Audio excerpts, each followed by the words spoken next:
Seigneur a démontré devant nos yeux The Lord has shown us qu'il a toujours été un refuge. that He has always been a dwelling C'est place. ce que Moïse a élevé à Dieu. And that is a prayer topic Moses raised up to God. Sortant de l'Égypte, When they were coming out of Egypt. 40 ans dans le désert, 40 years they spent in the desert. la vision de Canaan à distance, With the vision of Canaan still very far. l'homme de Dieu conclut. But the man of God concludes, Seigneur, Lord, tu as été pour nous un refuge de génération en génération. you have been our dwelling place in all generations. Est-ce que nous pouvons nous lever et dire, Can we all rise up? Can we all Oh, stand up and Seigneur. say, Oh tu as Lord, été pour nous un refuge you have been to us a dwelling place au milieu des tumultes de Satan, in the midst of the onslaught des of assauts Satan, de Satan, the onslaught of des Satan, mensonges des hommes, the lies of des men, accusations des hommes, the accusations of men, l'arrogance des hommes. arrogance of men. Oh éternel, Oh Lord, tu as été pour nous un refuge you have been to us a de dwelling place génération en génération. in all generations. Ça fait 50 ans. And this has been for 50 years. Lèvons nos voix et crions à Dieu. Let's raise Crions our voice ensemble. and cry. And we are going to plead with you. Le pasteur And we are Calvin going to plead with Pastor Calvin de nous entretenir ce soir. to speak to us this evening. Pasteur Calvin, nous t'invitons. Pastor Calvin Wuncha. Bonjour, Kisha.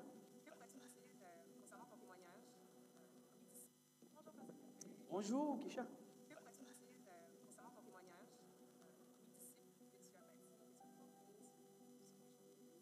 Ben, disons que je commencerai par dire que j'ai donné ma vie au Seigneur en 1992 et j'ai intégré la CMCI. C'est d'ailleurs au travers du traité Dieu t'aime et d'autres membres de la CMCI que j'ai reçu l'évangile. Et quelque part dans l'année 95-96, la vision missionnaire est née dans mon cœur. Et j'étais déjà un peu en contact avec le frère Zach et on a préparé ça tranquillement jusqu'à un niveau. Et voilà, finalement, je vais me retrouver comme missionnaire un jour de janvier 2004. Et donc, quand j'arrive en janvier 2004, pour répondre donc à la question sur les premiers disciples, j'arrive, je trouve la sœur Ciné Alvarez dans la ville qui est mexicaine. On m'avait signalé qu'elle était là, c'était une jeune convertie, conduite au Seigneur par certains autres membres de la CMCI, mais qui n'était plus dans la ville. Et donc, dès que je suis arrivé, parce que je venais pour faire mon doctorat en mathématiques à l'Université de Montréal, et donc j'ai contacté la sœur Ciné et on a commencé à travailler. Donc, dans un sens, ici au Canada, à Montréal, la sœur Ciné a été la première personne que j'ai trouvée comme brebis et que j'ai commencé à faire disciple. On a commencé par une assemblée de maison, justement, dans sa maison. Bon, elle était la brebis, j'étais le pasteur, on était tous les deux, avec un autre frère. Donc, disons qu'on était trois. Et voilà comment ça a commencé. Et le Seigneur a sauvé et ajouté petit à petit. Dans la suite, donc, il y a eu des gens comme le pasteur Blaise qui vont entrer dans le jeu, la sœur Nina, son épouse, qui vont entrer dans le jeu, la sœur Emma Rosine, qui vont entrer dans le jeu. Donc oui, ces autres disciples là sont venus. Emma Rosine est venue quelque part dans l'année 2007, alors que le pasteur Blaise va arriver. Blaise va arriver en 2009 avec Nina. Beaucoup d'autres personnes vont s'ajouter jusqu'à Fabrice et les autres maintenant. Donc voilà, les premiers, la sœur Ciné, Emma Rosine, le pasteur Blaise, la sœur Nina et les autres. Les obstacles que j'ai rencontrés au début sur mon champ missionnaire, ça c'est une bonne question. Vous imaginez là, un Camerounais qui arrive à Montréal, un jour de janvier de 2004, il fait froid, il fait moins 20. Je ne sais pas s'il faisait moins 25, moins 30, je crois que le Marocain qui m'a porté de l'aéroport pour les résidences universitaires de l'Université de Montréal, il faisait le commentaire selon lequel la journée d'avant, il devait faire moins 30 ou plus, et que si quelqu'un faisait 15 minutes là-dehors, il mourrait. Donc je me suis demandé, mais tu vas où là? Peut-être, tu vois, quelqu'un qui sort de Yaoundé, il faut plus 25 degrés, il se retrouve à Montréal à moins 20. Le premier choc, c'était climatique.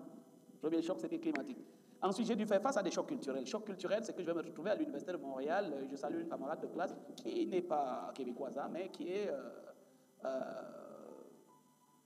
qui est arabe et qui est voilée, et elle refuse de prendre ma main parce que, bon, je ne savais pas, je n'avais pas encore eu vraiment affaire à des femmes voilées et tout. Mais non, dans notre religion, on ne salue pas avec la main et tout, elle a séché ma main comme ça, c'était quelque chose du wow. Donc, un choc du multiculturalisme et autres là, puis maintenant rencontrer les natifs du Canada et d'autres personnes réservées, avec qui il faut aller doucement, des personnes avec qui la relation ne part pas comme ça, tu as tendance à des gens toujours calmes. Je me souviens, un jour à l'Université de Montréal, dans l'ascenseur, j'étais juste en train de mimer un cantique en chantant et dans la suite, ça s'est parlé sur tout l'étage que le gars noir qui vient d'arriver, il chante dans l'ascenseur. Donc, bon, ça... Ok, il fallait apprendre à savoir que certaines des choses, ça ne marche pas comme ça. Et donc voilà, je fais face à ce choc culturel-là. Bon, les gens sont très calmes, très réservés. Et là, il paraît que contrairement à l'Europe et à l'Afrique, non, si quelqu'un ne te salue pas, c'est un peu normal. Saluer quelqu'un, c'est déjà beaucoup. d'attention et d'intérêt, et je trouvais ça un peu curieux plutôt, et ça a commencé à m'amener de la difficulté par rapport à la présentation de l'évangile, parce que chez nous en Afrique, ben, tu te promènes un peu partout, tu vas là où tu veux aller, et tu peux présenter l'évangile à quelqu'un qui est dans sa cour et tout. Alors à un moment donné, on a donc commencé avec Ciné, on est sorti dans la cour pour faire des choses, présenter l'évangile à des personnes dans le parc, ce n'était pas facile. Il y en avait qui nous tenaient à distance, il y en avait des personnes qui essayaient de comprendre. J'ai voulu présenter l'évangile à certaines personnes, j'ai juste pas pu, parce que juste l'air de la personne semblait comme: tu veux m'approcher pour quoi? Et voilà, c'était quand même, oui, ce genre d'obstacle-là, plutôt culturel, qu'on a rencontré. Mais petit à petit, on s'est adapté à la fois avec le climat, on a appris à gérer les autres personnes d'autres cultures, et on a aussi appris à approcher les Canadiens, approcher les Québécois. Je me suis lié d'amitié avec les gens de Campus pour Christ, qui étaient tous des Canadiens, et qui faisaient de l'évangélisation à l'Université de Montréal. Je voulais apprendre auprès d'eux comment approcher les gens de ce territoire avec l'évangile. Et là, ils m'ont appris pas mal de choses. Ça a commencé à m'aider un petit peu. L'approche par sondage, ça nous a aidés. Et on a même commencé à faire du porte-à-porte. Mais il fallait apprendre. Bon, au niveau de la famille, il faut remercier le Seigneur parce que je suis venu seul. Hein. Je suis venu seul en janvier de 2004. J'étais fiancé. Et le mariage n'avait pas encore eu lieu. Et je suis retourné en août de 2004 pour faire la dot. Et là encore, ça n'a pas été facile avec le mariage. Il a fallu que je revienne et Dieu a fini par ouvrir les portes pour que Aude ait son visa, elle aussi, 2 ans plus tard. C'est-à-dire, en janvier de 2006, Aude va finalement arriver. Et elle va donc être hébergée par la sœur Ciné, chez qui on tenait déjà une assemblée de maison. On avait déjà gagné un certain nombre de personnes au Seigneur, on avait déjà baptisé un certain nombre de personnes, donc elles sont venues, elle et le pasteur Rodrigue en renfort. C'était vraiment important et bien. Et là, elle va loger chez Ciné pendant 2 mois. Et un jour de 18 mars de 2006, on va se marier, donc finalement, quelque part ici à Montréal, dans une église à Rosemont, une église dont un des professeurs qui était ami à moi était membre. Et voilà, bon, Priscilla va naître en 2008. Ensuite, Paul va naître en 2014 et Daniela en 2016. Donc, Dieu a fait grâce. Et donc, Aude a tout de suite, à son arrivée, pris le ministère de la louange en main. Et c'est comme ça qu'elle a bâti les sommets de Montréal qu'on connaît aujourd'hui, pendant que la sœur Ciné tenait la trésorerie qu'elle a tenue jusqu'à aujourd'hui. Et donc, de fil en aiguille, le pasteur Rodrigue, qui est venu la même année que la sœur Aude, voilà, s'est mis à m'appuyer et est devenu le pasteur adjoint. Donc, au niveau de la famille, c'est ça, et on est très, très heureux parce que, bon, ok, Priscilla a donné sa vie au Seigneur, elle marche avec le Seigneur, bon, elle a ses 17 ans aujourd'hui.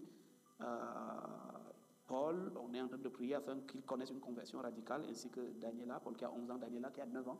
On est en train de prier afin qu'il passe par une conversion radicale, mais tous suivent, ils viennent à l'église, ils sont au culte matinal à la maison, ils connaissent le Seigneur, mais moi-même en tant que fils de pasteur, je connais qu'il y a une différence entre la bonne éducation chrétienne et la vraie conversion. Et donc, on est en train de prier afin que, tout comme Priscilla, que les 2 autres, Paul et Daniela, passent aussi par la vraie conversion et qu'ils ne suivent pas juste papa et maman à l'église et dans le Seigneur jusqu'à un niveau, parce que nous savons que ça ne marche pas comme ça. À un moment donné, il faut une décision personnelle. Mais elles vont très bien, tout le monde va bien à la maison. Ben, parlant de l'œuvre au Canada, à nouveau, il faut beaucoup remercier le Seigneur. Disons que nous sommes dans 23 localités au Canada en ce moment. Donc, de Montréal, on a quand même évolué, donc que ce soit à Toronto, Gatineau, Ottawa. Dieu a fait grâce et en 2014, le pasteur John T. a commencé avec la sœur Okwe une belle église du côté de St. John's qui a rapidement grandi et qui est là aujourd'hui. Nous avons une église à Vancouver, nous avons une église à Calgary et bon, avec des jeunes gens, des jeunes sœurs d'ailleurs, l'église a commencé à Campbellton, tout comme du côté ici de Granby avec la sœur Noé et tout. Et oui, on totalise aujourd'hui quand même 23 églises locales, sans oublier le centre de Pointe-aux-Trembles qui a statut d'église locale et qui est dirigé par le frère Yannick, par le pasteur Yannick. On rend grâce au Seigneur. Nous sommes environ 1000 à Montréal, autour de là, et environ 3000 dans le Canada, autour de là, dans l'ensemble. Bon, dire que c'est ça ce que le Seigneur nous a donné, ou qu'on a été capable de produire en 21 années, ce n'est pas exactement ce qu'on voulait. On pensait et on voulait avoir fait plus et plus et plus. Mais je crois qu'il y a lieu de rendre grâce au Seigneur pour ces 3000 personnes là dans tout le Canada, pour cette environ 1000 personnes là à Montréal, pour à peu près un peu plus de 1000 personnes qu'on a dans l'église de Saint John dont j'ai parlé. Donc voilà pour Montréal, voilà pour le Canada. Et avec un certain nombre de dirigeants, on compte une centaine de dirigeants à Montréal et peut-être 200 dirigeants un peu dans l'ensemble du Canada, 200 à 300, 250 dirigeants dans l'ensemble du Canada. Bon, à Montréal, en termes d'assemblées de maison, c'est une trentaine d'assemblées de maison. Et dans l'ensemble du Canada, c'est une centaine d'assemblées de maisons finalement qui hébergent ces 3000 âmes-là. L'objectif était d'être 6000 au Canada cette année et au moins 2000 à Montréal. On est loin de l'objectif, mais on presse de l'avant. On doit dire là maintenant que depuis 2014, le Seigneur a fait de Montréal, au travers du frère Théodore, une base auxiliaire. Base auxiliaire, c'est-à-dire nous aidons le leader, le frère Théodore, dans la coordination de certaines nations, notamment en Amérique latine, dont Haïti, Cuba, le Mexique, la Bolivie, et ainsi de suite. L'œuvre avance dans ces nations-là, mais on a besoin de missionnaires. On a lancé une opération, Bonjour les Amériques. On a pénétré plusieurs nations, mais on a rencontré un défi, à savoir, on gagne beaucoup de personnes au Seigneur, on les suit en ligne pendant un temps, mais ça prend un leader sur place pour pouvoir faire survivre l'œuvre. Ça, c'est un de nos défis majeurs avec l'œuvre dans les Amériques. Là, maintenant, on a besoin des missionnaires, on a besoin des dirigeants, des personnes clés. À des endroits comme la République dominicaine, on a eu la chance parce que on avait une personne sur place qui a fait un séjour à Montréal, qui est dominicaine, qui est retournée et autour duquel on pouvait bâtir. Et c'est plus dans ce genre d'endroit-là qu'on a pu démarrer de nouvelles œuvres assez stables. Mais on est en train d'évoluer, on est en train d'avancer, priant que le Seigneur nous donne de nouvelles stratégies. Mais le grand besoin là maintenant, c'est des personnes qui peuvent, des dirigeants en fait, parce que la moisson est mûre. Oui, quand on y va, on conduit des gens au Seigneur. La moisson est mûre, il y a des gens qui attendent. On a même des contacts des gens qu'on a rencontrés dans les pénétrations qu'on a eues. Mais où est le pasteur, où est le dirigeant qui va s'occuper de nous? Ça, c'est le défi qu'on rencontre à certains endroits. En Jamaïque, on a la sœur Thomas qui est là-bas. Donc, comme j'ai dit, en République dominicaine, on a la sœur Céleste qui est là. Ça fait que c'est stable. Dans les endroits où on a pu avoir une personne stable, on a quelque chose de stable. Dans les endroits où on n'a pas pu avoir quelque chose de stable, il y a une petite difficulté. Dans les nouvelles nations, je veux dire.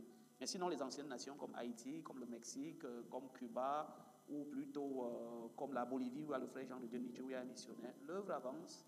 On souhaite que ça aille plus loin, plus vite, mais ça avance. Donc, on a le frère Wallace qui est au Brésil, ainsi de suite. On a le frère Protège qui est dans les îles.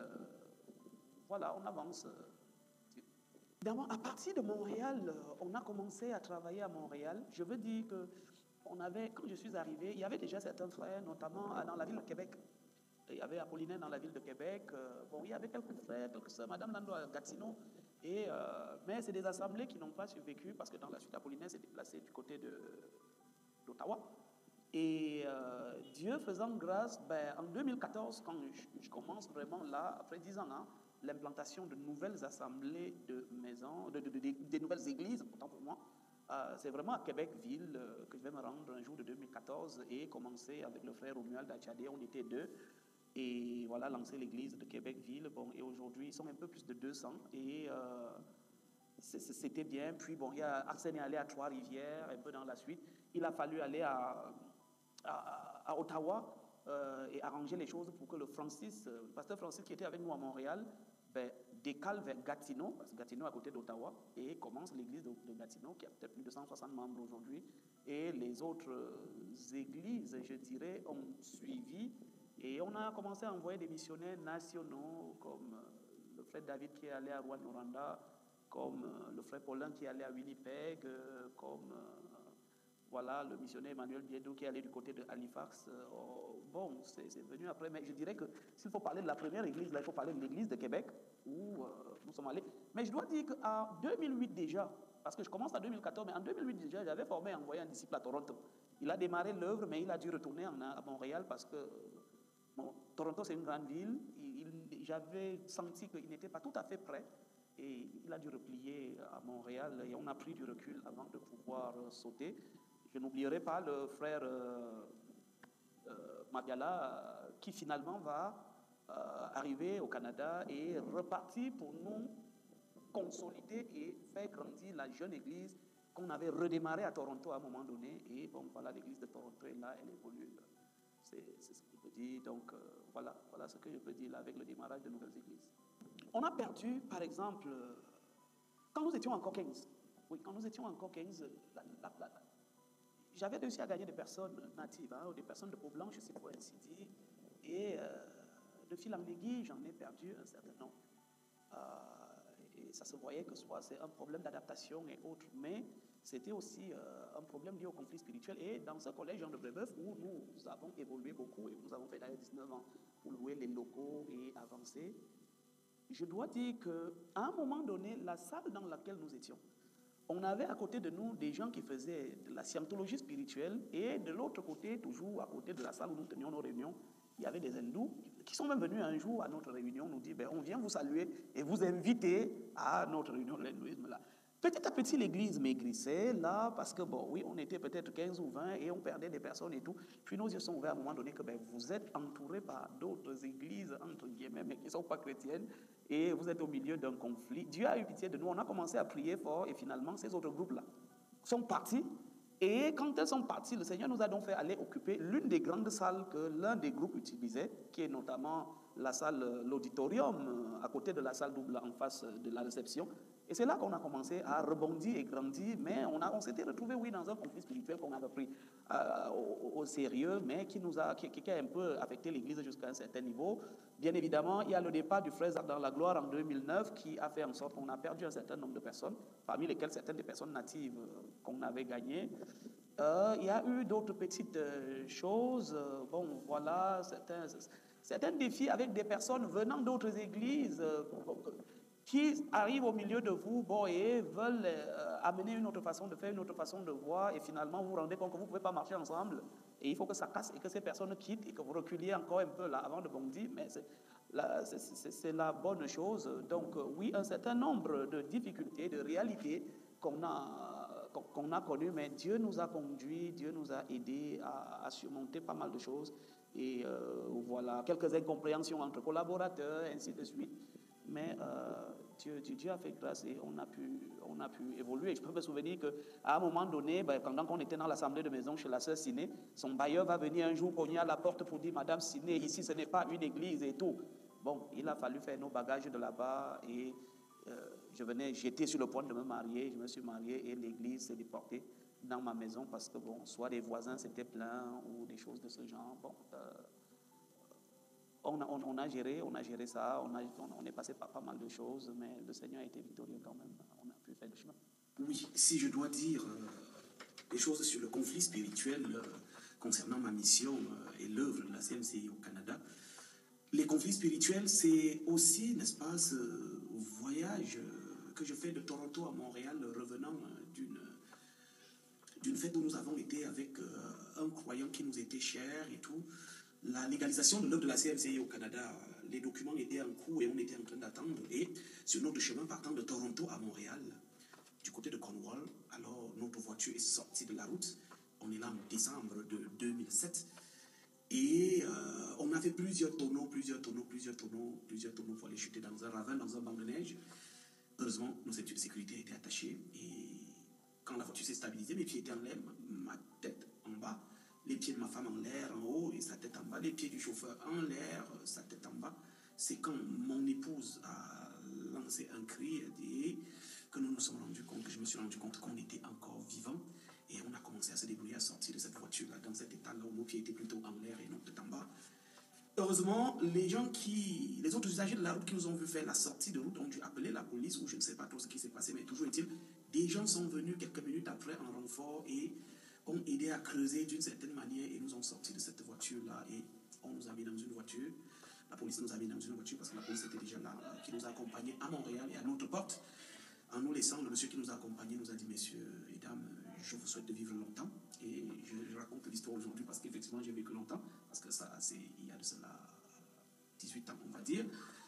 Et le lendemain matin, justement, j'ai ouvert donc la boîte aux lettres et une lettre était arrivée. C'était la légalisation de notre œuvre au Canada, dans toute l'étendue du Canada, légalisation fédérale. J'en ai parlé avec une sœur en Christ qui est une sœur aînée. Ce qu'elle m'a dit, c'est écoute, la légalisation de l'œuvre au Canada a failli prendre ta tête. Et on rend grâce à Dieu, on a évolué. Les conflits spirituels, c'est aussi, tu vas en mission, comme ça a été le cas à Campbellton en décembre, et tu te retrouves à chasser des démons là-bas, et finalement tu casses ton dos, tu reviens à Montréal, tu es malade, incapable pendant plusieurs jours de t'asseoir sur un pot de toilette, de te coucher normalement pour dormir, de te lever au lit. Un des jours, j'ai tout simplement pas pu me lever du lit pour me rendre au culte matinal, pas que je ne voulais pas que j'étais fatigué, mais incapable de me lever du lit. Là, tu te ramasses à l'hôpital alors que tu n'es pas quelqu'un qui va à l'hôpital et tout, et Dieu merci, on réussit à sortir de là. Les conflits spirituel, c'est aussi des grands immeubles où vous partez pour faire de l'évangélisation, vous sonnez, quelqu'un vous ouvre. Et quand il se rend compte que vous êtes venu pour prêcher l'évangile, il prend une colère rouge, sortez d'ici, sortez immédiatement, sinon j'appelle la police. Et il s'en va au balcon de l'immeuble, sûrement avec un téléphone en main, pour surveiller et s'assurer que vous êtes sorti et que vous êtes vraiment éloigné de cet immeuble-là. Sinon, il appelle la police pour peut-être vous accuser de violation de domicile. Prêt à vous faire entrer dans leur immeuble pour toutes sortes de raisons, sauf pour présenter l'évangile. Les conflits spirituels, on en a eu beaucoup.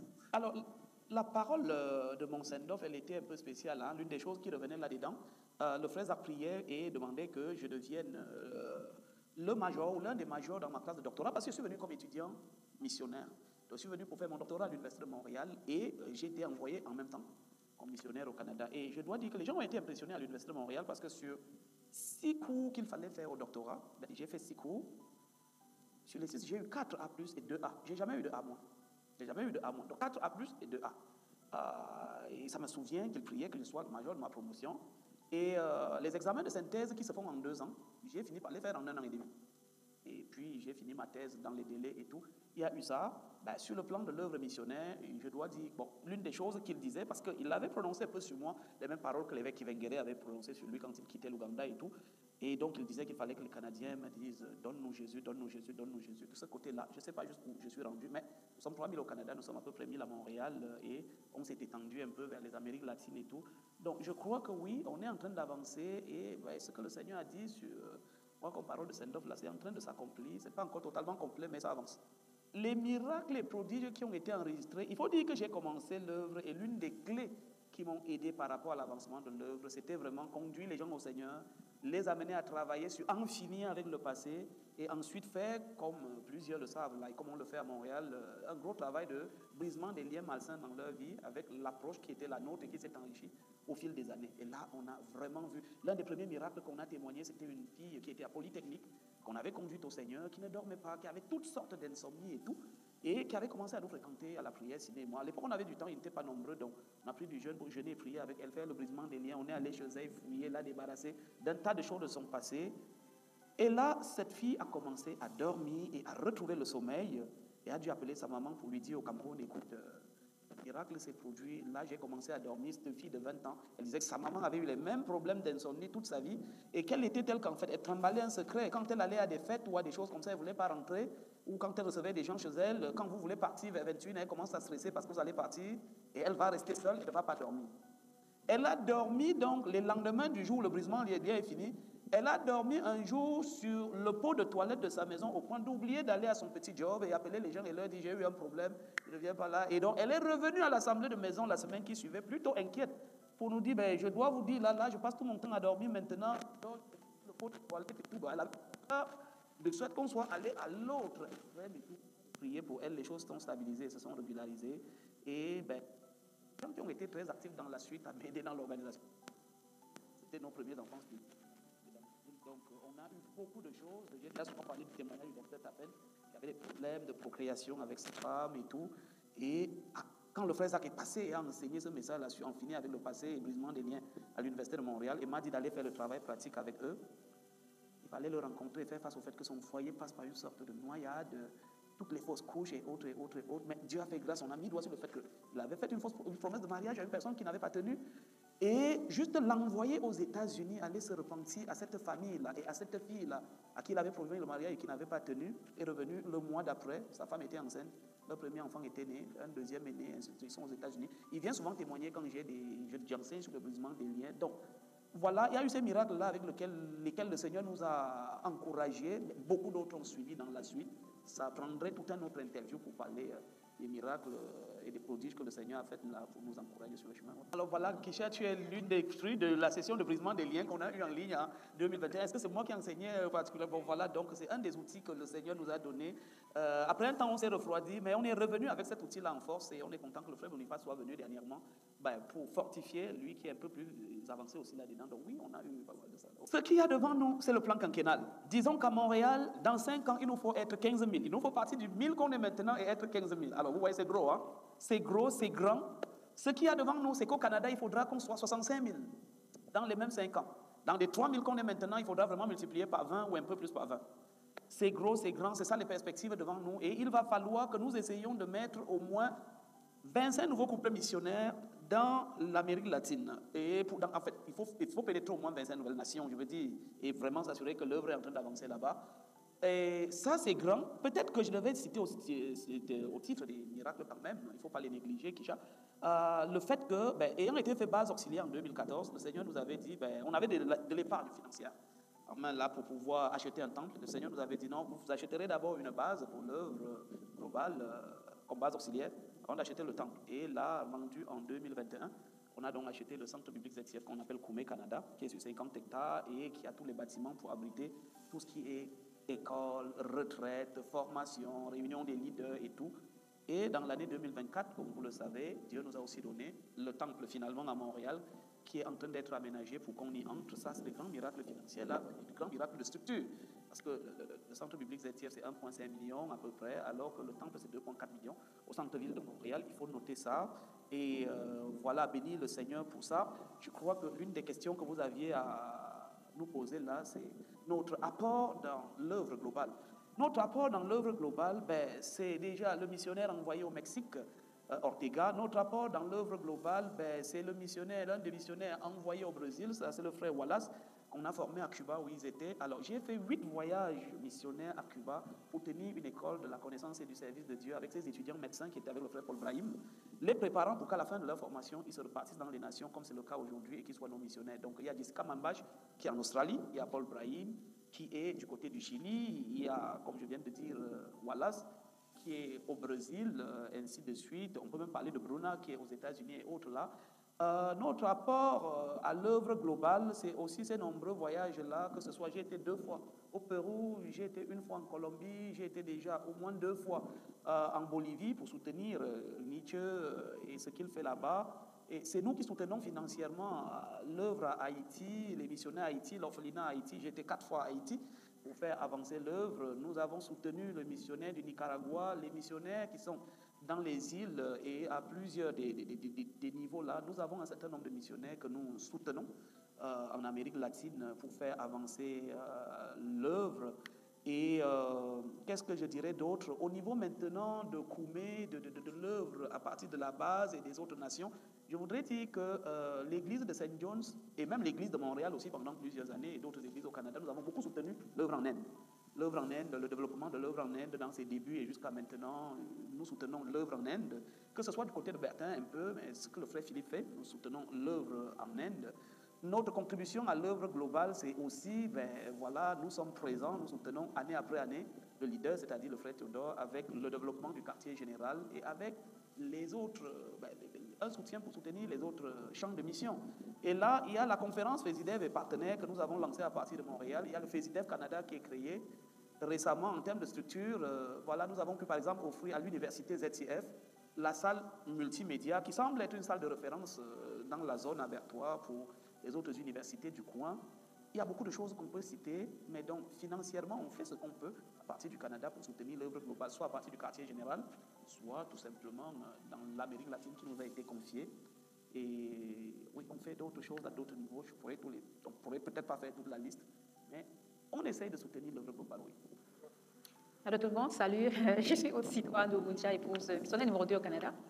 Alors ça, je suis arrivée en janvier 2006 là, pour rejoindre à l'époque mon fiancé. Et c'est ça, on s'est mariés en 2006, 3 mois après mon arrivée. Et puis, j'ai trouvé sur place une petite assemblée qui avait déjà commencé, dont la sœur Ciné et le frère Calvin et quelques autres frères étaient présents dans l'assemblée. Alors, immédiatement, j'ai constaté qu'il n'y avait pas vraiment un ministère de louange sur pied. Alors, la première chose que j'ai commencé à faire, c'est de travailler à mettre sur pied, à bâtir une équipe pour mettre sur pied ministère de louange. Et je rends grâce au Seigneur aujourd'hui parce qu'on a quand même déjà une très bonne équipe. Des membres qui sont là, qui sont fidèles. Et c'est ça. Et par la suite également, là, il y avait un besoin également manifeste d'une équipe de personnes qui vont prier pour soutenir le pasteur Calvin sur plusieurs aspects de l'œuvre, et y compris même du ministère. Et là également, j'ai travaillé à mettre sur pied une équipe de personnes qui prient, et particulièrement pour porter un aspect de sa relation avec ses collaborateurs. Donc, nous prions pour la relation du pasteur Calvin avec ses collaborateurs, les collaborateurs que Dieu lui donne, que ce soit à Montréal et dans le Canada et même dans les Amériques. Donc, autre aspect de l'œuvre don, et l'œuvre s'étendant, grandissant, Montréal est devenu une base auxiliaire et on avait besoin également des missionnaires pour pénétrer des pays en Amérique latine, dans les Caraïbes également. Le travail a commencé à être fait. On a eu des missionnaires qui sont partis. Et puis bon, il y avait également manifestement notre besoin à ce niveau pour prier, pour soutenir ce qui se passait au niveau de l'Amérique latine et pour la pénétration même de la consolidation même de ce qui a été fait par les frères qui y allaient pour les périodes d'évangélisation. Alors là également, j'ai encore travaillé à mettre sur pied une autre équipe de personnes avec qui nous prions pour l'œuvre en Amérique latine, pour la pénétration, la consolidation de notre œuvre du côté de l'Amérique latine et Caraïbes. Donc voilà, le Seigneur nous a fait grâce. Donc, je suis arrivée, nous sommes mariés, Dieu nous a bénis avec 3 merveilleux enfants. Une fille qui est Priscilla, qui est assez grande, assez autonome et qui est vraiment un modèle pour ses cadets et qui nous aide vraiment au niveau de la maison à porter l'œuvre dans les responsabilités, parce qu'on n'a pas toujours des gens qui sont toujours là pour aider, mais quand on a des enfants qui ont compris et qui sont avec vous de tout cœur et qui apportent également leur contribution en termes de soutien et de repos même dans certaines tâches à la maison, c'est vraiment assez facile. Donc, bénissons vraiment le Seigneur pour la grâce qu'il nous a donnée avec ses enfants qui comprennent et qui se donnent également et qui sont également ouverts à cela. Des mots pour la fin. Je suis un missionnaire heureux. Je remercie le Seigneur de m'avoir envoyé comme missionnaire au Canada. J'aurais souhaité être déjà plus loin qu'on ne l'est maintenant, mais je remercie le Seigneur parce qu'on a fait un chemin, il est en train de nous conduire. Et ma prière, c'est que le plan quinquennal se réalise, c'est-à-dire que dans 5 ans, on soit là où on veut être. Je suis content et voilà, je prie que le Seigneur continue à être avec nous. Nous donne davantage d'hommes, c'est-à-dire de dirigeants, mais nous donne aussi davantage de réussite sur le terrain. Et nous aide à gagner les natifs parce qu'un de nos grands points d'achoppement est là. Comme j'ai dit, j'avais perdu certains natifs. On en a un certain nombre là maintenant. On a quelques latinos, mais leur pourcentage par rapport au nombre de frères qui sont plutôt d'origine camerounaise ou africaine est faible. Et c'est un grand fardeau pour moi. Fardeau de voir comme gagnent les Canadiens, les Montréalais, les Québécois et autres. C'est un gros fardeau sur le cœur. Il faut que Dieu nous donne une percée là-bas. Bien sûr, sur le plan structurel, il y a le temple qu'on est en train d'aménager. Je souhaite vraiment, s'il est possible, avant la fin de cette année, voir que l'Église de Montréal mette finalement ses pieds dans le temple pour lequel on a prié, travaillé, économisé, cherché et trouvé depuis 15 ans. Mais bon, qui est en chantier là maintenant, Dieu a déjà donné, mais il faut que ce soit à jour, on y entre. Ça prend des finances, ça prend des travaux. Voilà un peu mes fardeaux actuels. Mais globalement, je remercie le Seigneur, je suis un missionnaire. Seigneur vous bénisse, merci beaucoup.